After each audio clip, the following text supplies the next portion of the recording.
ایک شخص اپنے والد کے ساتھ حج کے لیے قافلے کے ہمراہ روانہ ہوا۔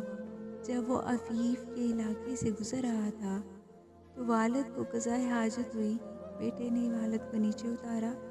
باپ قضائے حاجت کے لیے گیا اور بیٹے سے کہا کہ تم قافلے کے ہمراہ جاؤ، میں بھی آتا ہوں۔ کچھ دیر گزری تو بیٹے نے دیکھا کہ قافلہ تو دور آ چکا ہے اور والد صاحب ابھی تک نہیں آئے۔ وہ دوڑ کر والد صاحب کے پاس پہنچا اور انہیں اپنے کندھوں پر اٹھا کر واپس قافلے کی سمت دوڑنے لگا۔ جب بیٹے نے محسوس کیا کہ اس کے چہرے پر نمی گر رہی ہے تو یقیناً اس کے باپ کے آنسو تھے۔ بیٹے نے تڑپ کر بولا، میں قربان بابا جان، اللہ کی قسم آپ مجھ پر ریشے سے بھی زیادہ ہلکے ہیں۔